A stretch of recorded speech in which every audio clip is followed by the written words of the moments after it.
Hello and thank you for watching another edition of ARFCOM News. My name is Andrew and I'll be your guide on another fantabulous journey featuring closed fun shops, record gun sales, and a body armor ban. But first, a word from our generous sponsor, TNVC.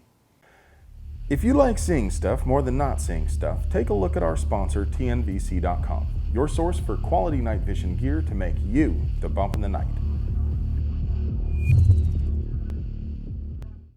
Last week I told you about New York cops arresting the victim of a knife attack. Like some kind of weird Tupac and Biggie thing, LA cops have one-upped the New York cops by detaining several people who were protecting a store while watching the actual burglars escape. It's almost as if the crime of not being dependent on the state is more severe than the actual crime of stealing.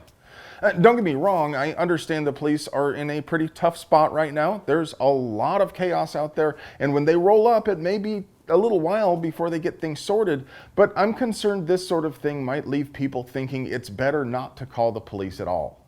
In North Carolina, James Holden was arrested with an AR and a pistol, and this headline makes it appear as though he was arrested for just having guns.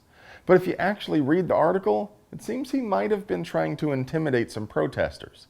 It says he drove past the protesters several times and that the protesters felt uncomfortable, but it doesn't say anything specific about an actual threat. He was arrested for going armed to the terror of the people. I honestly can't tell if this is a case where someone's feelings trumped this man's rights or if he was really looking to intimidate. If he was just minding his own, how did they even find out about the guns? Several other articles were just as sparse on details, but they did mention that the man was brandishing the guns. It is legal to carry long guns and handguns openly without a permit in North Carolina, according to my lazy Wikipedia search. Normally, brandishing a weapon involves pointing at or some other display of an intent to use it. Then again, Holden wasn't arrested for brandishing. I am much confused, and I'm disappointed that several independent articles neglected to give any substantive information about what Holden actually did with the guns. Was he just holding them, or did he threaten someone? If any of you have any more details on this, please share in the comments. Y'all remember Yakov Smirnoff? Well, in the state of Alaska, citizens protect the police. A man broke into a municipal building in Kwethluk, Alaska and pulled the fire alarm. Police say they think he was planning a mass shooting. He took several guns from an evidence room, and when the first officer arrived, he tried shooting at them with a rifle, but thankfully couldn't figure out how to make the pew-pews with it. While the cop ran for cover, the man switched to another rifle and began to shoot. A short time later, more police arrived and an armed citizen. The cops entered the rear of the building in an attempt to sneak around behind the man, but they retreated when they heard him moving around. Why did they retreat? Are the police in Kwethluk all Melvins Supreme? Are they all cowards like Deputy Peterson? Nope. They just don't have any guns. Being willing to aggress the bad guy without weapons is one thing, but how were they able to move without clanking those enormous gonads around and giving away their position is just absolutely another thing. As the officers moved around to the front of the building, they discovered that a villager had talked the man into lowering his weapon and lying prone on the ground, as reported by Alaska Public Radio. I suppose that's technically correct, but perhaps the reason the man was convinced to comply is that the villager was pointing his own rifle at him. The NPR affiliate went out of their way to avoid any mention that the villager was armed, though they did report that the Kwethluk cops don't carry guns. Folks, this is why legacy media is dying a slow, painful, but well-deserved death. I'm kind of a pseudo-journalist. I present news, yes, but with lots of commentary and opinion. I don't pretend to be remotely unbiased. In fact, I believe there really isn't such a thing as objective reporting. Each of us filter our perception and interpretation of events through our own unique set of biases. But even in my role as propaganda minister for ARFCOM, I wouldn't even consider leaving relevant facts out just to fit my own agenda, and it's wrong for any so-called journalist to do so. John Jovino Gun Shop had been in business for 100 years in New York City, despite the draconian and arbitrary rules involved with selling guns in the city and the state of New York. But now it's closed its doors for the last time. Sith Lord Andrew Cuomo issued a decree closing all businesses for the COVID situation, including gun stores, in direct contradiction to a DHS recommendation that firearms-related businesses should be considered essential.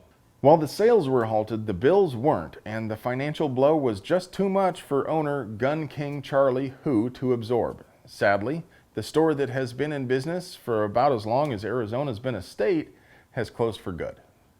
If the mayor of West Palm Beach, Florida has the chance, it looks like he'd like to run gun shops out of his own town as well. Mayor Keith James issued a declaration of a state of emergency that bans the sale or carry of firearms in this city. Now, I know it seems like every time we get a little breathing room, some bureaucrat steps in to start it all up again.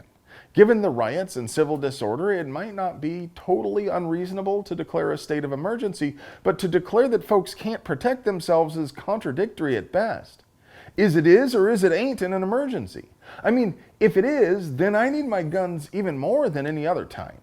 It's also oddly redundant. Apparently, Florida's statute automatically makes the sale or carry of guns illegal when a state of emergency is declared, so the mayor really didn't even need to specify that bit.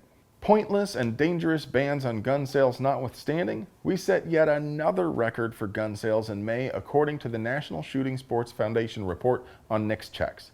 The National Instant Criminal Background Check System processed about 1.6 million checks last month, up 75% from last year.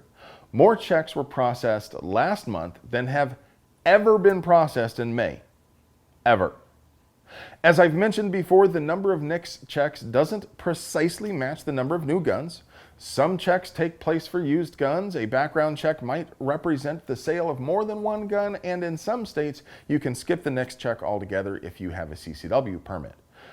But NICS checks do correlate with sales, and a jump like this means an astounding number of guns were sold, with almost half going to first-time gun buyers. If you are that new gun owner, welcome. Shooting stuff is a whole lot of fun, and guns are the only real protection for the smallest minority, the individual.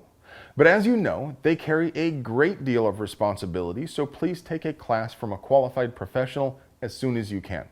If you need help locating an instructor in your area, please leave a comment down below and we'll do our best to get you sorted. I don't think I need to tell the rest of you how important it is that we welcome these new shooters and teach them responsible gun handling in a kind and respectful manner.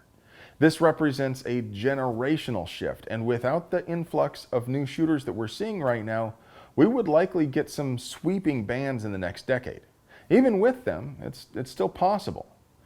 So if you hear some scruffy-looking nerf herder going all pedantic on a new gun over terminology like clips versus magazines, or condescendingly explaining to some poor woman about how she's too weak and dumb to handle anything but a .38 revolver, or otherwise just not being the best possible ambassador for our sport, step in and give a kind word. We're going to need all of them to resist the authoritarian state enthusiasts. We did enjoy a small victory in Florida, as that state's Supreme Court found that a ballot proposition for a ban on so-called assault weapons listed a misleading summary of the proposed law. The summary implies that a banned firearm would be grandfathered if it were registered by the deadline, but in reality, it would be only grandfathered for the current owner, so it could never be sold afterward. That's a niggling point, and it isn't a victory on 2A principles by any means, but I'll take the W any way I can get it. The proposition has been removed from the ballot, and the supporters of the state monopoly on force will have to start over. Do not pass go. Do spend $2 million on the whole thing.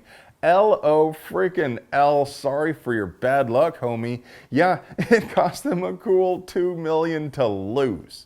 The pro-oppression crowd has a lot of support from wealthy oligarchs, but it still feels pretty good to watch them set $2 million on fire and get nothing for it. We also scored a victory in U.S. District Court as Judge Jeffrey A. Meyer issued an injunction against Connecticut's Public Safety Commissioner. The state had stopped processing gun permit applications, but the injunction forces them to begin processing applications again. Unlike the previous story, this ruling was actually based on constitutional rights rather than a technicality, but it's also a pretty narrow ruling. Meyer said that he saw no issue with all manner of restrictions on the right to bear arms, but he drew the line at the state devising a permit process and then refusing to execute that process. While we're on the topic of courts, another week has passed without SCOTUS granting certiorari to any of the pending 2A related cases. The court could grant cert next week, or it might not hear any 2A cases this session. Wish I had more to tell you on that. Anything additional is mere speculation. If you care to share your speculating about whether SCOTUS will hear any 2A cases this session, and whether that would even be good for us if they do, leave a comment below.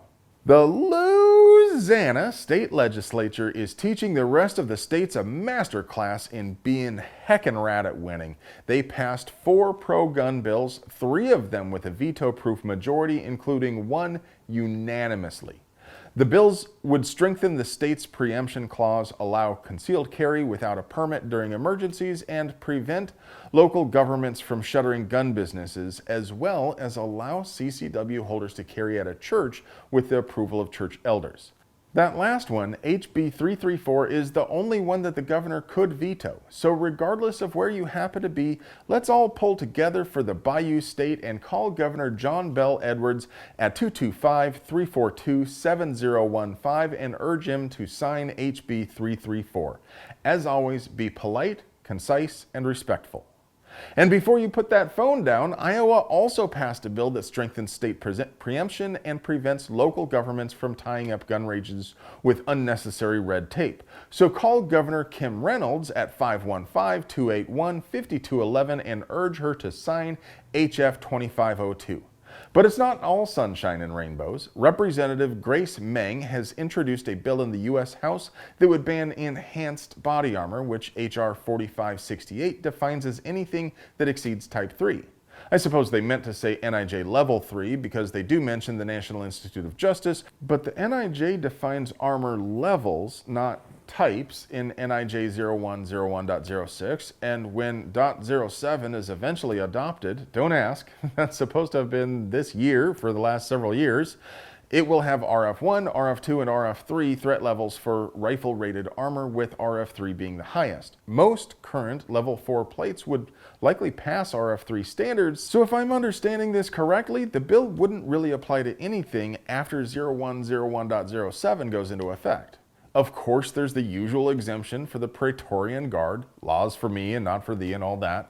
But the good news is that it likely won't make any more progress than it did the last several times pro-authoritarian supporters tried to pass it. Still, keep an eye on this one and let your Congress critter know that it's still just plain stupid to ban something so obviously defensive in nature. Well, friends, that brings us to the end of this episode. I hope you found this informative or at the very least entertaining. If you think I earned it, please engage with this video by liking, commenting, subscribing, and most importantly, sharing this video with friends and family. If you'd like to support us more materially, please visit our sponsor's website at tnvc.com and take a look at all the rad gear they have to make you the bump in the night. But as always, you don't owe me a thing, and you are supporting us just by making it to the end of this video. I love you.